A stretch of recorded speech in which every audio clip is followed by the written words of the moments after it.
Hello everyone, welcome to my channel. So आज हम पढ़ने वाले हैं डेटा कम्युनिकेशंस एंड नेटवर्किंग का नेक्स्ट चैप्टर। ठीक है, इसमें हम फिफ्थ एडिशन को कवर कर रहे हैं और इसके जो ऑथर वो है बहरोज ए फ्रोजन। ठीक है, सो आपको पता होना चाहिए हर एक बुक के ऑथर का नाम। ठीक है, तो यहाँ पर हमने पार्ट 4 तक कवर कर लिया था। Now we will talk about part 5। ठीक है, जहां पर हम ट्रांसपोर्ट लेयर के बारे में चर्चा करेंगे। ठीक है, इसके अंदर दो चैप्टर पढ़ेंगे, 23 एंड 24। ठीक है, 23 में हम ट्रांसपोर्ट लेयर के बारे में समझेंगे और 24 में उसके प्रोटोकॉल्स के बारे में समझेंगे। ठीक है, सो इस वीडियो में हम 23 चैप्टर को कवर करते हैं। तो लेट्स स्टार्ट अवर चैप्टर। ठीक है, तो यहाँ पर हमारा चैप्टर 23। तो इंट्रोडक्शन समझते हैं सबसे पहले।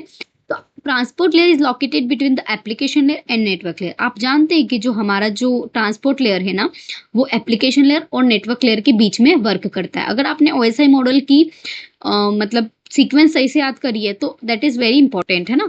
जहां पर आप जानते हैं कि जैसे मैंने आपको बताया था कि आज फिर से टेस्ट नहीं देना पड़ेगा।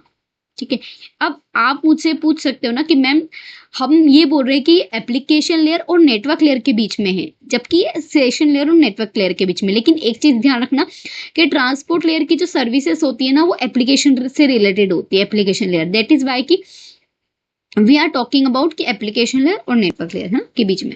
अब एक चीज इंपॉर्टेंट है यहाँ पे कि जो ट्रांसपोर्ट लेयर होता है ना, वो प्रोसेस टू प्रोसेस कम्युनिकेशन करता है। यहाँ से डायरेक्ट क्वेश्चन बनता है कि जो ट्रांसपोर्ट लेयर है वो किस टाइप की कम्युनिकेशन करता है। ठीक है, अब इसमें दो एप्लीकेशन लेयर होते हैं, एक तो लोकल होस्ट और दूसरा होता है रिमोट होस्ट। ठीक है, communication is provided using logical connection. यहाँ पर एक लॉजिकल कनेक्शन हम फिक्स करते हैं और उसके बाद आप उसमें डेटा सेंड करते हैं। ठीक है, so this is about the introduction. आगे देखते हैं, ट्रांसपोर्ट लेयर की सर्विसेज देखते हैं। तो the transport layer responsible for providing services to application layer. ठीक है, ट्रांसपोर्ट लेयर जो होता है ना, वो रिस्पॉन्सिबल होता है। क्यों? कि अगर अपन एप्लीकेशन लेयर को जो सर्विसेज प्रोवाइड करते हैं उसके लिए। ठीक है, it receive services for network layer. किससे फ्रॉम किससे लेता है ये अपनी सर्विसेज? नेटवर्क लेयर से। ठीक है, देखो मैंने आपको पहले ही बता दिया है कि जो ट्रांसपोर्ट लेयर है ना, हम इसको ऐसे याद रख सकते हैं टीसीपी। ठीक है, तो आप पी से इसको याद रखना, process to process communication. Clear है? It is important point, that is why it is highlight. ठीक है, the network layer is responsible for the computer level है ना, मतलब communication for host to host. आप जानते हैं नेटवर्क लेयर जो होता है वो होस्ट टू होस्ट कम्युनिकेट करता है। अगर हम हमारे ट्रांसपोर्ट लेयर की बात करते हैं तो वो प्रोसेस टू प्रोसेस कम्युनिकेट करता है। क्लियर है? Network layer can be deliver message only destination. आप जानते हैं कि जो नेटवर्क लेयर होता है ना, वो सिर्फ डेस्टिनेशन पे मैसेज डिलीवर करता है। ठीक है, दिस इज इनकम्प्लीट डिलीवरी है ना, क्योंकि नेटवर्क लेयर जो है वो इनकम्प्लीट डिलीवरी करता है और ट्रांसपोर्ट लेयर जो होता है ना, वो एक रिलायबल होता है। दैट इज वाई की इट इज मोस्ट इंपॉर्टेंट है ना। जब नेक्स्ट जो टीसीपी आईपी मॉडल समझेंगे ना, तो उसमें आपको एक चीज समझ में आएगी कि why we take a TCP. That is why. ठीक है, the message is still need to hand it to correct process. ठीक है, इसको करेक्ट प्रोसेस की जरूरत है क्योंकि सेंडर पे भी रिस्पॉन्सिबल होना चाहिए और डेस्टिनेशन पे भी। क्लियर है? This is where the transport layer use. ठीक है, ट्रांसपोर्ट लेयर जो प्रोटोकॉल होता है वो रिस्पॉन्सिबल होता है for delivery of message to the appropriated process. ठीक है, क्योंकि ये सेंडर एंड पे भी हैंडल करता है और रिसीवर एंड पे भी। ठीक है, दैट इज वाई इसको कंपैरिजन किया जा रहा है नेटवर्क लेयर से। आगे देखते हैं, एड्रेसिंग पोर्ट नंबर्स के बारे में थोड़ा सा देख लेते हैं। Few ways to achieve the process to process communication, the most common through the client server paradigm. आप जानते हैं कि जो अगर हम प्रोसेस टू प्रोसेस कम्युनिकेशन कर रहे हैं तो वो किसके थ्रू करेंगे? Client server paradigm. क्योंकि अगर मतलब वही रिसीवर और सेंडर, अगर मैं बात करती हूँ रिसीवर और सेंडर, यही तो है हमारे क्लाइंट और सर्वर, है ना। सो दैट इज वाई कि यहाँ पर हम बोल रहे हैं कि जो प्रोसेस टू प्रोसेस कम्युनिकेशन होगा वो किसके थ्रू होगा? क्लाइंट सर्वर के थ्रू। ठीक है, a process on a local host is called client and process usually. ठीक है, on the remote host server, जो रिमोटली होस्ट होगा वो सर्वर कहलाएगा और जो लोकल होस्ट होगा वो क्लाइंट कहलाएगा। कॉमन है, ये नॉर्मल इंफॉर्मेशन है। ठीक है, आगे देखते हैं, for communication we must define the local host, local process, remote host and remote process. आपको पता होना चाहिए, आपको डिफाइन करना पड़ेगा कि कौन है लोकल होस्ट, लोकल प्रोसेस कौन सी है, रिमोट होस्ट कौन सा है एंड रिमोट प्रोसेस कौन सी। क्लियर है? लोकल होस्ट एंड रिमोट जो होती है वो आईपी एड्रेस डिफाइन करता है। ठीक है, हम उसको किसके थ्रू करते हैं? आईपी एड्रेस के through. We need a second identifier is called port number. अब आपको पता होना चाहिए कि पोर्ट नंबर, तो इस प्रोसेस को डिफाइन करने के लिए हमें सेकेंड चीज क्या यूज होनी चाहिए, पोर्ट नंबर। ठीक है, एक तो आईपी एड्रेस हो गया, एक port number. In the TCP IP protocol suite the port number are integer between 0 से लेके 65,535 यानी कि 16 बिट। इंपॉर्टेंट पॉइंट है, that is why I highlighted it. देखो एक चीज ध्यान रखना है कि जब आप टीसीपी आईपी प्रोटोकॉल सूट की बात करते हो तो वहां पर आपका जो प्रोटोकॉल नंबर से, या आप पर्टिकुलर टीसीपी की भी बात कर रहे हो ना, if we are talking about the protocol numbers, है ना, सो वहां पर जो रेंज होगी उसकी वो क्या होगी, 0 से लेके 16, मतलब 65,535। ठीक है, इंपॉर्टेंट डायरेक्ट क्वेश्चन बनते हैं यहाँ से। The client program define it self with port number. ठीक है, जो क्लाइंट प्रोग्राम होता है वो पोर्ट नंबर के थ्रू डिफाइन होता है, और इसको हम क्या कहते हैं, एफ्रेमेबल पोर्ट। ठीक है, इसको हम टेम्पररी भी कह सकते हैं, एफ्रेमेबल मतलब होता है टेम्पररी। ठीक है, अब आगे, द वर्ल्ड एफ्रेमेबल मतलब क्या होता है, शॉर्ट लाइव्ड, है ना, मतलब जो जिसकी लाइफ क्या हो, छोटी हो नॉर्मली। ठीक है, सिंपली मतलब टेम्पररी बेस पे। ठीक है, it recommend to greater than 1023 from client servers programs work properly. ठीक है, तो ये रिकमेंड करता है कि भाई जो हमारी जो मतलब क्लाइंट सर्वर प्रोग्राम्स है वो वर्क प्रॉपरली वर्क करे, और वो ग्रेटर देन हो 1223 से। ठीक है, मतलब जो बिट्स है ना, जो ये नंबर है, इससे हमारा ग्रेटर देन होना चाहिए, दैट इज लाइक यहाँ पे ये लिखा। ठीक है, अब TCP IP has decided to use a universal port numbers for server, this is called well known port number. आगे भी हम इसके बारे में देखेंगे। तो टीसीपी जो मतलब अगर मैं टेम्पररी की बात कर रही हूँ तो वो होगा हमारा एफ्रेमेबल। ठीक है, और अगर हम परमानेंट की बात करें तो well known port number is a permanent. जो कौन यूज करता है भाई, टीसीपी यूज करता है। इंपॉर्टेंट पॉइंट है, याद रखना। ठीक है, तो यहीं से वो ऐसे क्वेश्चंस बनाते हैं, वही आप बोलोगे कि हमने तो कभी सुना ही नहीं है, तो मैं इसीलिए आपको बता रही हूँ। ठीक है, आगे समझते। ICANN रेंजेस को समझ लेते हैं। It is divided into port numbers into 3 ranges। ठीक है, which is well non, registered and dynamic. Direct question पूछे जा सकते हैं कि आप पोर्ट नंबर को कितने रेंजेस में डिवाइड कर सकते हैं, तो well non, registered and dynamic, या डायनेमिक को आप प्राइवेट भी बोल सकते हैं। और इसकी रेंजेस को डायरेक्टली यहाँ से आप देख सकते हैं, जैसे कि अगर वेल नोन की बात करते हैं तो इसकी रेंज हो जाएगी 0 से लेके 123 तक। जो हमने अभी यहाँ पर देखा ना, मैं आपको बता रही थी, it is permanent, it is important, ये है ना कि ग्रेटर देन होना चाहिए, दैट इज वाई की यहाँ पर ये लिखा है। ठीक है, तो देखो 0 से लेके 123 तक क्या हो जाएगी, वेल नोन। अब 1024 से लेके 4951 तक क्या हो जाएगी, रजिस्टर्ड। ठीक है, जो यहाँ पे रेंजेस गिवन है। ठीक है, अब 1049152 से लेके 65 लास्ट तक जो है डायनेमिक या प्राइवेट हो जाएगी। ठीक है, तो आपको ये रेंजेस भी याद रखनी है, इंपॉर्टेंट है। जस्ट बिकॉज क्योंकि 3 ही रेंजेस अगर ज्यादा होती तो हम ये सोच सकते कि चांसेस बहुत कम होते बनने के, लेकिन 3 है ना, तो इन तीनों में से बन सकता। ठीक है, सॉकेट एड्रेस को देखते हैं। अ transport protocol in the TCP suit need the both IP address and port number. Socket address की डेफिनेशन डायरेक्टली पूछते हैं, तो what is the socket address, इसको जरूरत होती है कि इसकी आईपी एड्रेस की और पोर्ट नंबर की। ठीक है, at each and make a connection, her and पे ये कनेक्शन बनाएगा। The combination of IP address and port number is called a socket address. मैंने आपको बता दिया है पहले सॉकेट एड्रेस की डायरेक्टली डेफिनेशन की, आईपी एड्रेस और पोर्ट नंबर को आप कॉम्बिनेशन करोगे तो it could be socket address. ठीक है, लाइक दिस। ठीक है, आईपी एड्रेस हमारा ही हो गया, सॉकेट एड्रेस ही हो गया। इसको आपको मतलब पोर्ट नंबर क्या हो जाएगा, 69 मान लो हमारा पोर्ट नंबर है, तो ये दोनों मिक्स होके हमारे लिए क्या बनाएंगे, सॉकेट एड्रेस। ठीक है, आगे देखते हैं। The packet at the transport layer in the internet are called user datagram, segmented और packet depending on the what transport layer we use. देखो जो पैकेट हम ट्रांसपोर्ट लेयर पे यूज करते हैं इन द इंटरनेट ना, आर कॉल्ड यूजर डेटाग्राम। उसको हम क्या बोल सकते हैं, user datagram, segment end packet. यहाँ से डायरेक्टली क्वेश्चन आया था अभी यूजीसी में जून 2026 में, है ना, तो इसीलिए इसका आंसर क्या हो जाएगा, टीसीपी यूज करता है सेगमेंट को, पैकेट को, है ना। देखो एक चीज कि जो टीसीपी आईपी है ना बहुत ही ज्यादा रिलायबल होता है, दैट इज वाई को इनकैप्सुलेशन भी करता है, डिकैप्सुलेशन भी करता है। आप जानते हैं इनकैप्सुलेशन वो किस एंड पे करेगा, सेंडर एंड पे, डिकैप्सुलेशन को किस एंड पे करेगा, रिसीवर एंड पे। ठीक है, सो यहाँ पे देख सकते हैं कि जो हमारी अगर मल्टीप्लेक्सिंग एंड, हाँ मल्टीप्लेक्सिंग और डीमल्टीप्लेक्सिंग भी करता है। मल्टीप्लेक्सिंग आप जानते हैं मेनी टू वन के रिलेशन को हम मल्टीप्लेक्सिंग कहते हैं, और डीमल्टीप्लेक्सिंग मतलब वन टू मेनी रिलेशनशिप। ठीक है, हमने इसको डिटेल में डिस्कस किया है। The transport layer at the client side accept 3 message from the 3 process to create 3 packet. Transport layer जो होता है वो client side पे 3 मैसेज एक्सेप्ट करेगा from 3 process and create 3 packet, मतलब 3 मैसेज होंगे, 3 प्रोसेस यूज करेगा और 3 पैकेट क्रिएट करेगा, ठीक है। It act as a multiplexer, ठीक है, क्योंकि आप एक चीज से लेके मल्टीपल चीजें बना रहे हो ना, दैट इज वाई, ठीक है। अब आती है पुशिंग और पुलिंग। देखो it is not important but direct definition बन सकती है और आपको ये पता होना चाहिए कि हम ये किस में पढ़ रहे हैं। तो it is about the related to TCP protocol, ठीक है। तो पुशिंग क्या होता है, तो delivery of items from producer to consumer can occur one of two ways, pushing and pulling, है ना। आप जब आइटम मतलब प्रोड्यूसर से कंज्यूमर को देते हो तो दो टाइप की आप मतलब डिलीवरी आइटम यूज कर सकते हो, which is pushing and pulling. Pushing मतलब धक्का देना, कह सकते हैं हम उसको पुश करें, और पुलिंग मतलब अपनी ओर खींचना, ठीक है।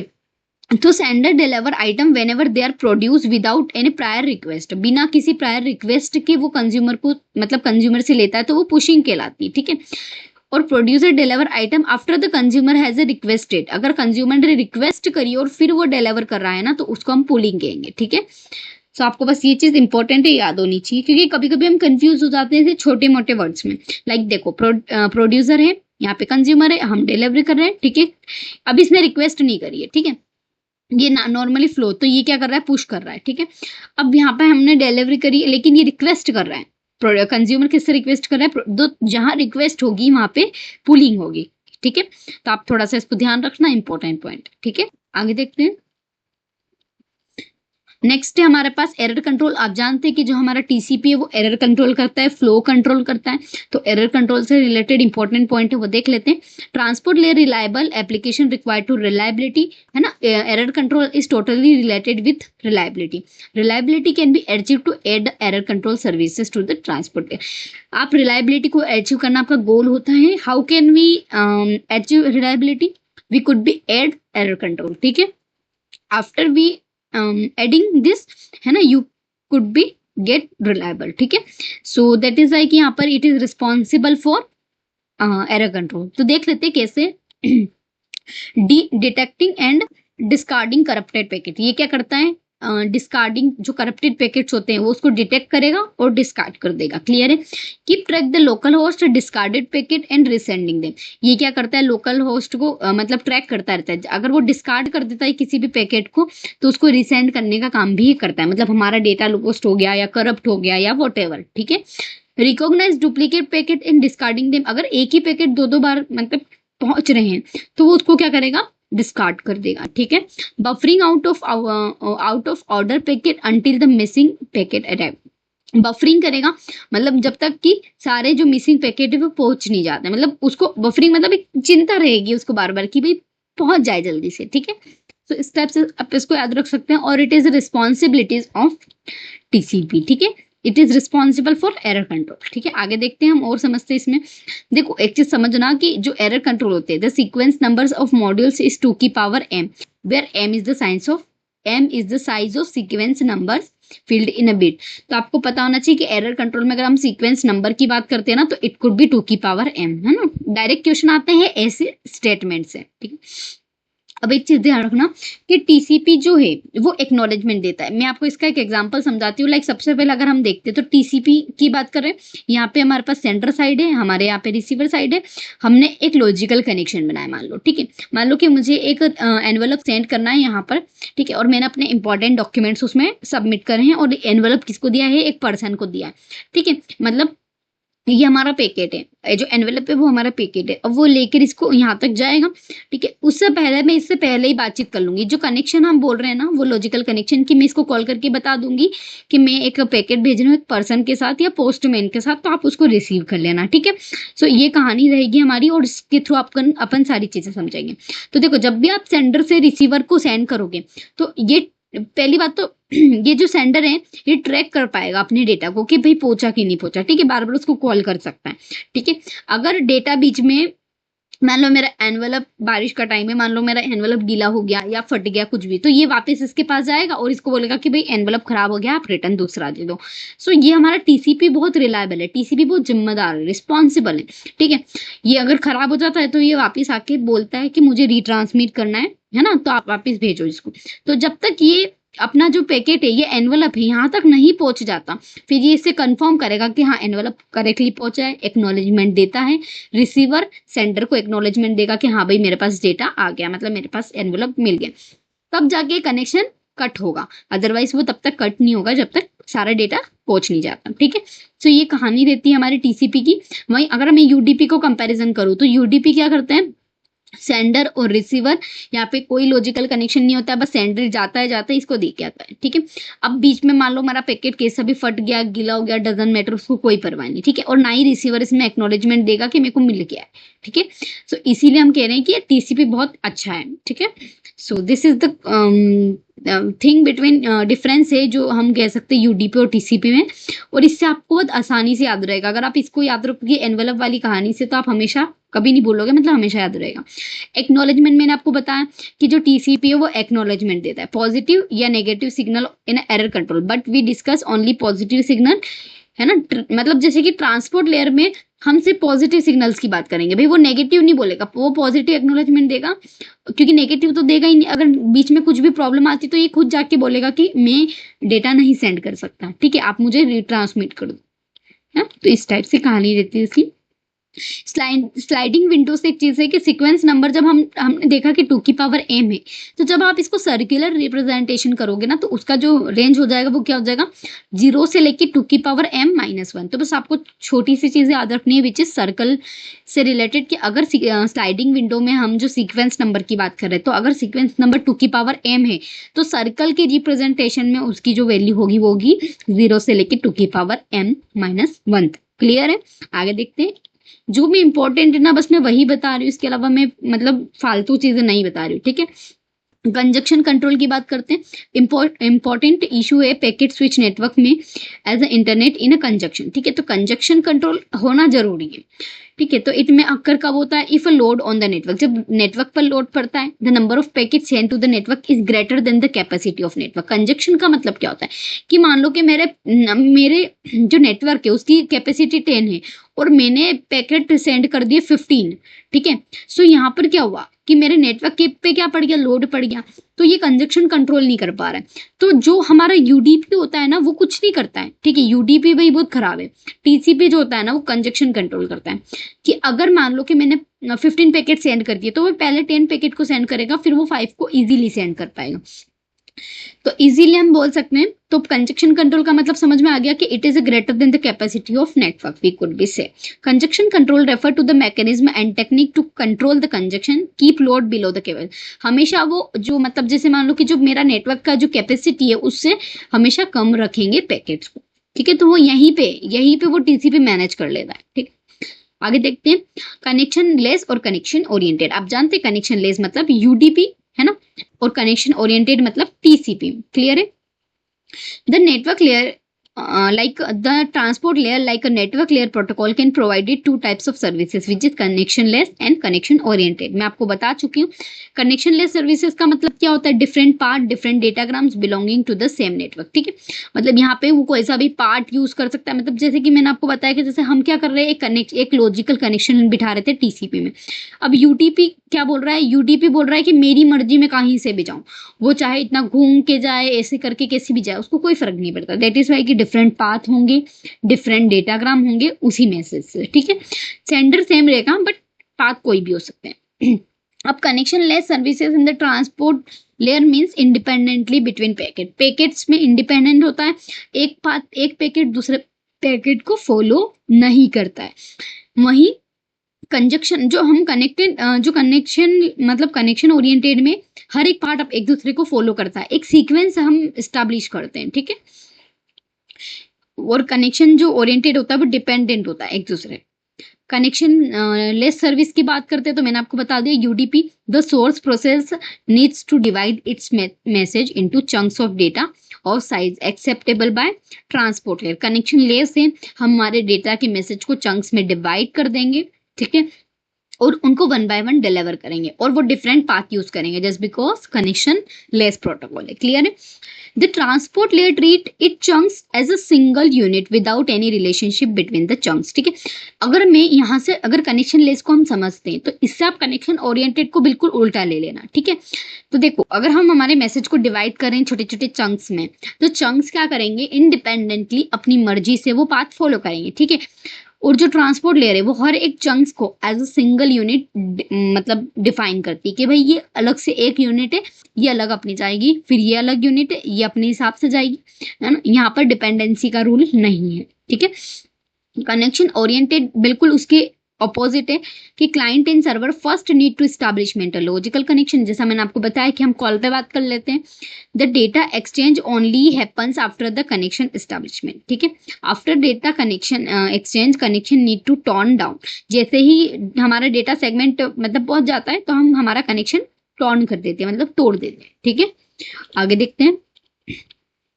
तो यहाँ पर आती है फाइनाइट स्टेट मशीन। ये एक अपने आप में क्या कह सकते हैं, उसके फीचर हैं किसके, ट्रांसपोर्ट लेयर के। We can think connectionless transport layer जो यूज करती है FSM मतलब finite state machine with only one state establishment connection. और कनेक्शन ओरिएंटेड के लिए यूज करेगी तो क्या करेगी, उसको 3 स्टेजेस की जरूरत होगी। तो आपको बस नॉर्मली पता होना चाहिए कि फाइनाइट स्टेट मशीन अगर वो कनेक्शन लेस यूज करती तो उसको एक स्टेट चाहिए, और अगर वो कनेक्शन ओरिएंटेड यूज करती है तो उसको 3 स्टेट चाहिए। क्लियर है? आगे समझते हैं। ट्रांसपोर्ट लेयर प्रोटोकॉल्स को देख लेते हैं। ठीक है, तो इसमें सबसे पहला आता है सिंपल प्रोटोकॉल। तो यहाँ पर क्या होगा, सिंपल मतलब ना तो फ्लो कंट्रोल करेगा ना एरर कंट्रोल। मतलब फ्लो कंट्रोल मतलब क्या हो रहा है कि हमारा डेटा किस फ्लो में जा रहा है हमें पता होना चाहिए। अगर वो करप्ट हो जाता है तो वो उसको डिस्कार्ड करना, उसको रिट्रांसमिट करना, that is called the error control. ठीक है, we assume that receiver can immediately handle any packet. हम ये मान सकते हैं कि रिसीवर जो है वो इमीडिएटली किसी भी पैकेट को हैंडल कर सकता है एट रिसीवर एंड पे। In other words receiver can never overwhelm with incoming packet. ठीक है, सिंपल मतलब उसको बस मिल जाएगा डेटा सिंपली, कुछ यहाँ पर कुछ भी ऐसा रिट्रांसमिशन वगैरह का फंडा नहीं है। आगे देखते हैं। Stop and wait protocol. देखो इसके नाम में स्टॉप है फिर वेट करेगा, यानी कि मान लो कि मैंने आपको बहुत अच्छे से समझाया है, ये हमने बहुत अच्छे से पढ़ा भी है कि मान लो मेरा यहाँ पे एक डेटा है, पहले वो सेंड करेगा, फिर वो वेट करेगा किसकी, एक्नॉलेजमेंट की। ये एक्नॉलेजमेंट सेंड करेगा और फिर इसको एक्नॉलेजमेंट मिलेगी तो ये डिलीट करे, मतलब ये एक्नॉलेजमेंट जैसे मिलेगी तो ये हमारा नेक्स्ट डेटा सेंड करेगा। ठीक है, अगर इफ कंडीशन, अगर मैं बात करूँ कि मैं अगेन से ले रही हूँ और यहाँ पर मैंने फर्स्ट वाला डेटा सेंड करा और ये एक टाइमर के टाइम तक वेट करेगा, अगर इसको एक्नॉलेजमेंट प्राप्त नहीं होती है तो ये अगेन अपनी मर्जी से ये एज्यूम कर लेगा कि मेरा डेटा लॉस्ट हो चुका है, इसीलिए मैं ये 1 वाला स्लाइड वापस से सेंड करेगा। ठीक है, तो इसको इसी में हम थ्योरी में देख लेते कैसे। मैं आपको डायरेक्टली बता दिया, इट इज कनेक्शन ओरिएंटेड सबसे पहले, क्योंकि भाई स्टैब्लिश कर रहा है वो कनेक्शन। ठीक है, use both flow control and error control, है ना, मतलब एरर कंट्रोल भी कर रहा है फ्लो कंट्रोल भी कर रहा है, बट ये थोड़ी स्लो प्रोसेस है क्योंकि वो वेट कर रहा है ना। Both sender and receiver users sliding window with size 1, है ना, साइज 1 के साथ, क्योंकि एक एक स्लाइडिंग भेजेगा। 1 packet at a time, wait for acknowledgement. मैंने आपको बता दिया before sending to next one, दूसरा भेजने से पहले वो एक्नॉलेजमेंट का वेट करेगा, उसको नहीं मिलेगी तो वो मान लेगा कि इट डिटेक्टेड करेक्ट। अगर वो करेक्ट डिटेक्ट होती है तो उसको मतलब चेकसम, मतलब उसमें एड चेकसम कर देता है, जिससे उसको पता चल जाता है कि हमारा डेटा करप्टेड है या नहीं। जब पैकेट अराइव होता है रिसीवर साइड पे तो वो चेक करेगा कि चेकसम जो है वो सही है। अगर वो इनकरेक्ट होता है ना तो वो साइलेंटली डिस्कार्ड कर देगा, और जैसे वो डिस्कार्ड करेगा ना तो रिसीवर जो है वो सेंडर जो है वो वेट करता रह जाएगा। तो जैसे वो वेट करेगा, अगर इसने साइलेंटली डिस्कार्ड कर दिया, इसको मिल भी गया और इसने डिस्कार्ड कर दिया, तो वो एज्यूम कर लेगा कि डेटा लॉस हो गया है। ठीक है, और वो वापिस से उस चीज को सेंड करेगा। ठीक है, every time the sender sends a packet it start a timer. मैंने आपको बताया कि वो एक टाइमर के अकॉर्डिंग वेट करेगा जब तक उसको, अगर उस टाइम में उसको एक्नॉलेजमेंट मिल गई तो ठीक है, नहीं मिली तो वो वापिस से सेम स्लाइड को सेंड करेगा। ठीक है, तो ये देखो ये पूरा सिनेरियो है इसका, आप देख सकते हैं जैसे कि सेंडर है, रिसीवर है ना। मैंने आपको डायरेक्टली शॉर्ट में समझाया क्योंकि इसमें बहुत सारी चीजें, आप किसी भी पैकेट को सेंड कर रहे हो तो उसमें आपका सीक्वेंस नंबर और चेकसम, ठीक है, सेंड रहेगा। ये सेंडर भेज रहा है, ठीक है। रिसीवर जब भेजेगा तो एक्नॉलेजमेंट भेजेगा, चेकसम भेजेगा, ठीक है। सो दिस इज अबाउट है ना, यहाँ पे टाइमर चला देता है जब भेजता है। Stop and wait protocol is connection oriented, provide the flow control and error control. हमने पढ़ लिया, इसके अंदर हम सीक्वेंस और चेकसम दोनों की बात करते हैं। अब ये इंपॉर्टेंट है, चीज देख लेते हैं। In stop and wait protocol the acknowledgement number is always announce in a module two arithmetic the sequence number of next packet expected. ठीक है, तो बस आपको ये याद रखना है कि जो एक्नॉलेजमेंट नंबर होता है वो ऑलवेज अनाउंस होता है किस फील्ड में, मॉड्यूल्स टू अरिथमेटिक। ठीक है, और सीक्वेंस नंबर जो होता है नेक्स्ट पैकेट के लिए एक्सपेक्टेड होता है। मतलब सीक्वेंस नंबर हम बता रहे हैं ना, सीक्वेंस नंबर हम यहाँ क्यों ऐड कर रहे हैं कि उसको पता रहे कि जैसे उसने यहाँ पे सीक्वेंस नंबर मैंने ऐड करा 1, ठीक है, तो इसको पता रहेगा कि इसके पास 1 रिसीव हुआ। अगली बार वो जब भेजेगा तो वो 2 करके भेजेगा इसको, तो इसको पता रहेगा कि भाई मेरे पास अब 2 रिसीव हुआ है। ठीक है, फिर 3 तो 3। ठीक है, तो इस टाइप से सीक्वेंस नंबर क्यों हम यूज करते हैं, ताकि नेक्स्ट एक्सपेक्टेड के लिए कि रिसीवर को एक्नॉलेजमेंट रहे कि नेक्स्ट वाली कौन सी पैकेट रिसीव होगी। क्लियर है, आगे देखते हैं। आगे है गो बैक एंड प्रोटोकॉल्स। ठीक है, जीबीएन the improve efficiency of transmission, multiple packet must be transaction. है ना, एक एक करके भेजना थोड़ा सा कॉम्प्लिकेट सा हो रहा था। हमने क्या करा, एक साथ 3 मतलब 3 4 5 भेजनी चालू कर दी। एन नंबर ऑफ पैकेट्स कितने भी भेज सकते हैं।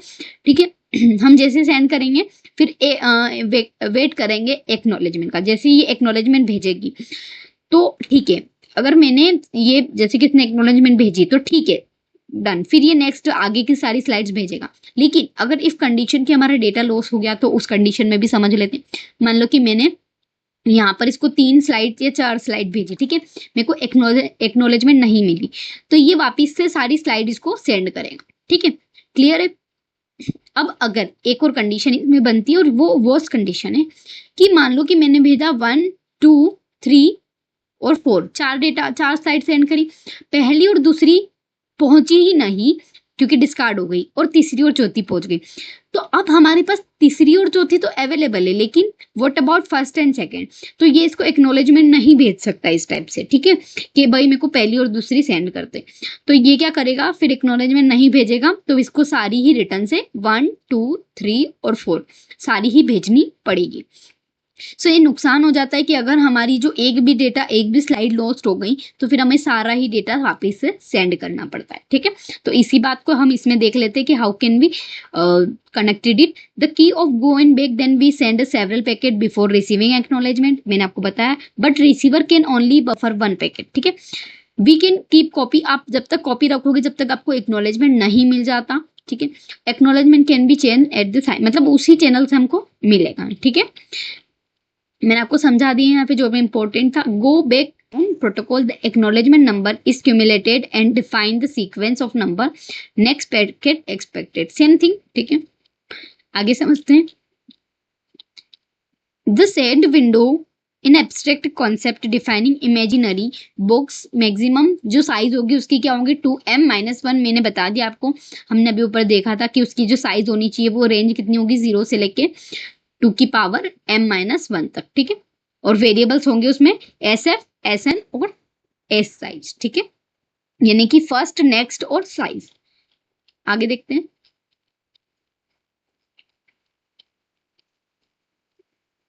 In go and back protocol the size of send window must be less than 2 की पावर m, है ना।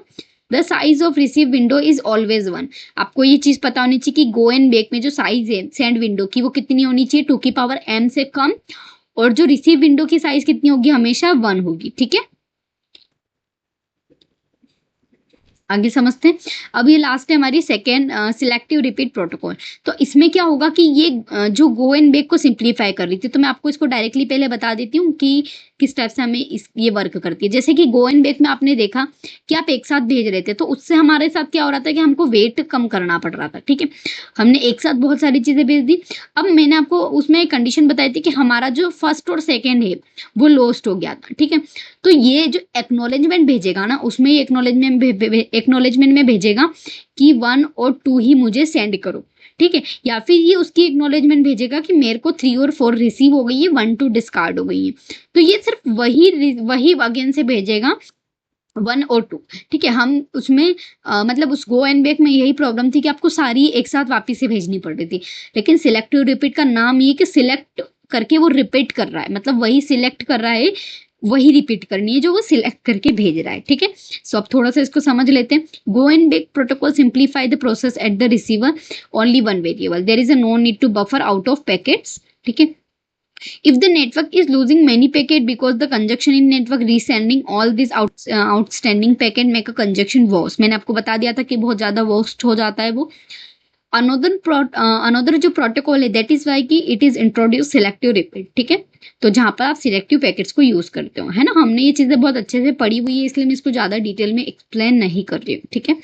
इन a selective repeat protocol acknowledgement number define the sequence number of error free packet, ठीक है।